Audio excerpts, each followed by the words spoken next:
Hello guys! I-vlog ko lang itong aming ganap kahapon dahil ito yung magiging kauna-unahang fiesta namin ngayong taon. Kaya arina nagpi-prepare na ang aking mga dalaga dahil sila ang sasama, si Ate Sam and si Ate Kat dahil papaiwan yung dalawa. At itong si Ate Kat mukhang hindi mamimiesta, mukhang rarampalaang. Kaya tingnan natin mamaya kung saan naabot yan sa init at alikabok na pupuntahan natin dahil dito nga sa Barangay Luya ang gabundok na bahagi ng Kalatagan, isang barangay na medyo may kalayuan at mapupuntahan mo lang kapag nagmotor ka at nagsasakyan dahil mataas siya, mabundok. Eto nga, dumaan kami sa parang maikling bitukang manok nila. Pero ang maganda dyan ay makikita mo yung magagandang tanawin habang nasa taas ka, yung dagat ng aming bayan at maraming puno. Kaya sikat ang pinatake ko dyan dahil medyo matarik.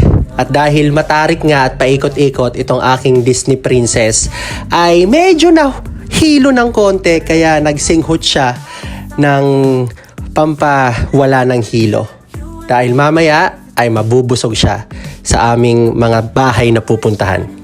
At ayan nga, hindi nagpatinag, nagsipag heels pa. Sinabihan ko sila na magchinelas o rubber shoes na laang dahil pataas at pababa ang aming lalakaran. Pero yung mga hindi nagpakabog, bahala kayo kung saan kayo masaya mga anak. At unang bahay nga na pinuntahan namin, unang stopover ay dito kina Kuya Joel. Napakasarap po ng yung handa, nabusog kami. Tingnan nyo naman ang aking mga anak.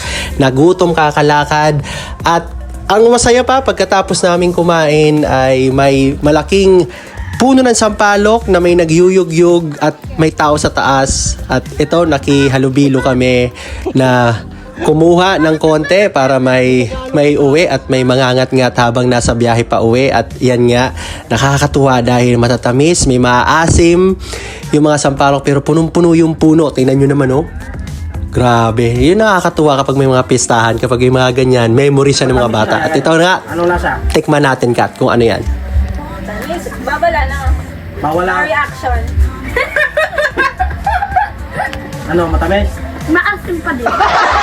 Kwentuhan muna kami habang nagpapababa ng nakain dahil papunta na kami sa susunod na bahay. At may pasyaron pang ang Batanggasuman na ayaw bitbitin ni Kat at medyo nahihiya daw, sayang naman daw kanyang ganda. At habang pabalik na kami guys sa sasakyan ay may nag-alok na isang bahay along the way kaya hindi na kami nagpatumpik-tumpik pa. Target lock agad si Katkat.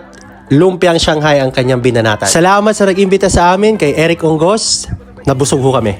At dito na kami sa pangatlong bahay na nag-imbita sa amin kina Tio Chito. At dahil busog na ang mga bata, naglaro na laang sila para daw mahughog at pawisan.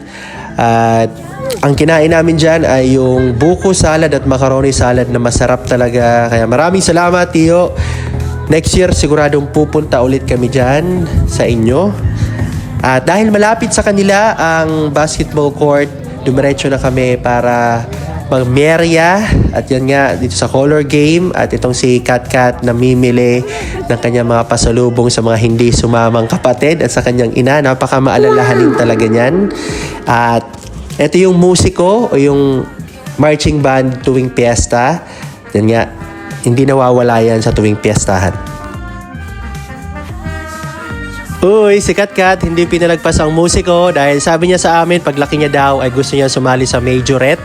Kaya fan na fan siya ng ganyang musiko. At syempre guys, lumipas na ang ilang oras, gutom na naman ang aming chubby na Disney princess dahil naglaro, nahughog, napawisan, kakalakad. Kaya eto, nasa ika-4 na bahay na kami kina Tia Nini.